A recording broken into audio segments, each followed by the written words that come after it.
All right, so it's no surprise that James Harden has been, for lack of a better term, pretty underwhelming these past 2 seasons. Mainly due to injury, which is what most people are chalking it up to.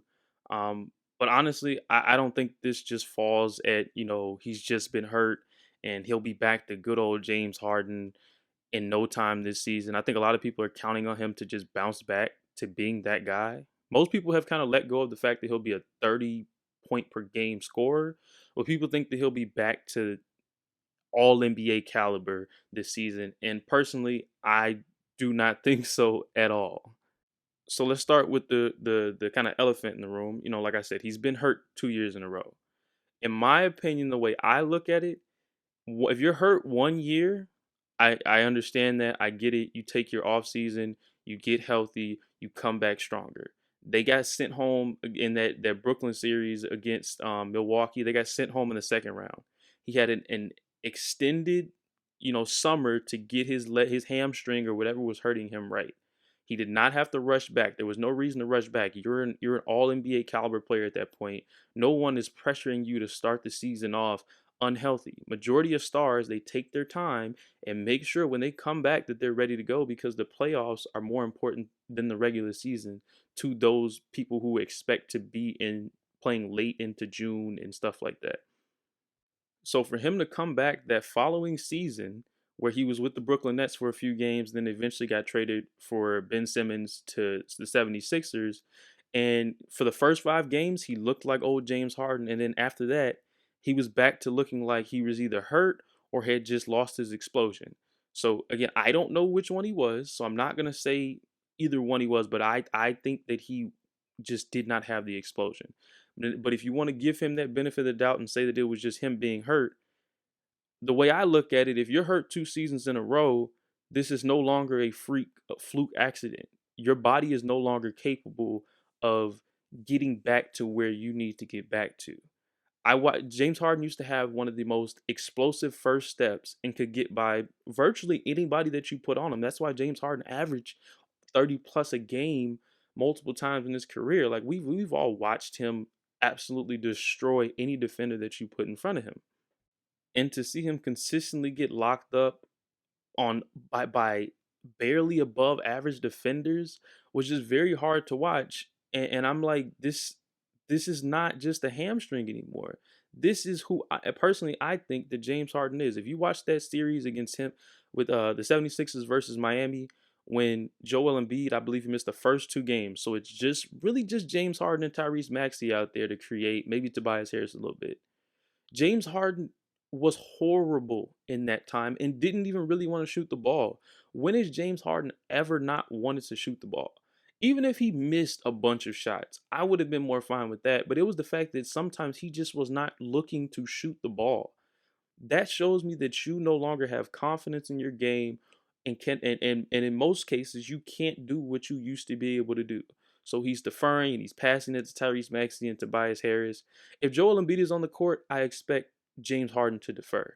But in situations like that, when you're the guy, when you're usually the number 2 in the situation with Joel Embiid on the court, and now he's gone, so that makes you the one, you have to be aggressive. And I don't think that it was a case of him not wanting to shoot. It was he knew that he could not get past those defenders on the Miami Heat.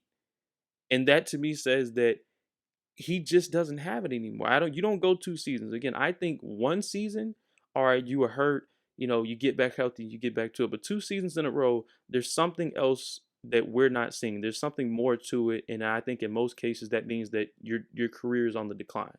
I feel like we've seen it with AI. We've seen it with Melo. We've seen it with these guys. And now that I think about it, majority of them are pure scorers for the most part. We see the decline. And I think a lot of people, just because they've seen what James Harden has been, they find it difficult to admit that there's about to be a decline. Everybody has a decline. He's in his 30s. That's not a crazy time for people to start to decline. Everybody thinks now that LeBron has set this standard of being a top 3 player in the league at like 37, that players aren't supposed to be on the decline. We see it with Russell Westbrook right now. It's not crazy that you're in your early 30s and you're starting to decline. That's what happens with the most professional players. We've seen it with Majority of players, except what Steve Nash probably got a little better when he was in his 30s. DeMar DeRozan got a little better when he hit his 30s. Those are anomalies. LeBron James, anomaly. The majority of players, we've seen it with everybody. Charles Barkley, we've seen it with all these great players, and it doesn't make you a bad player. It's just father time is undefeated. It's just the way it is. It's not a bad thing. Just you just have to accept it. And I think not enough fans will accept the fact that hey, it's just time for him to start slowing down. He's not that guy anymore, unfortunately. And honestly, I do think that the 76ers will have a pretty good regular season record and get at least the top 4 seed this season, just based on Joel Embiid and the talent that they have on that team with Tyrese Maxey, who's probably going to take a leap. Tobias Harris is still on that team. This will probably be his last, season with the team unless he takes a pay cut next year. I think they'll be a decent regular season team, but I think the same thing that will has happened with James Harden will happen again.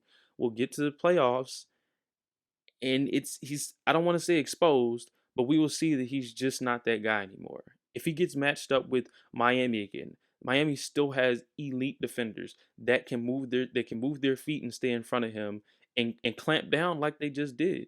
And let's not if he pulls a matchup like the Toronto Raptors, if he gets Scotty Barnes on him, it's gonna get ugly really quickly. We saw what Scotty Barnes did to him in those Rico Hines summer runs.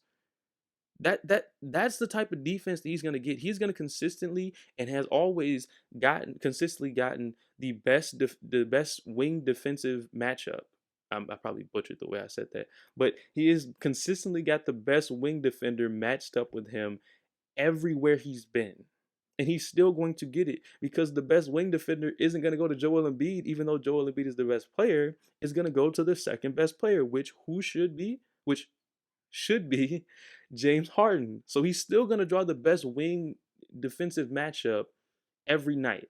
So if he's getting the best of the best, if he's getting a Scotty Barnes, a Jimmy Butler, a whoever else you can name, if he's drawing these matchups, I think he's going to continue to, display the fact that he's just not the James Harden that we're used to, and he can't explode and get past his defenders as good as he did back in the day. And some fans are just gonna have to come to grips with the fact that he's not that guy anymore. I've seen people say he's a dark horse for MVP. That is absurdity to me.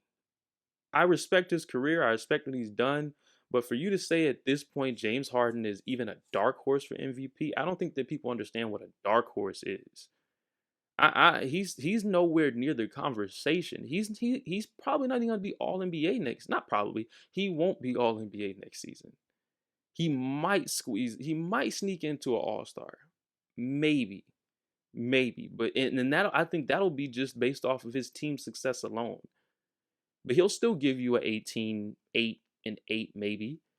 If 18, 8, and 8 and a second seed or something, that can get you an All Star. But he's not getting an All NBA, and he's absolutely not going to be making any all NBA teams. And I said that I messed it up. He'll get an All Star. It absolutely will not get him an All NBA team.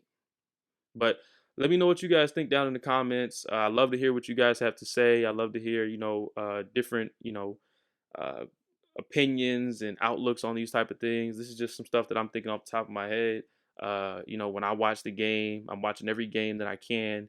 So when I look at the game, that's kind of what I see. But tell me what you see. Tell me, give me reasons why. I love to go in the comments and go back and forth with you guys and really just think how other fans see the other perspective that guys have based on like things that go on in the NBA.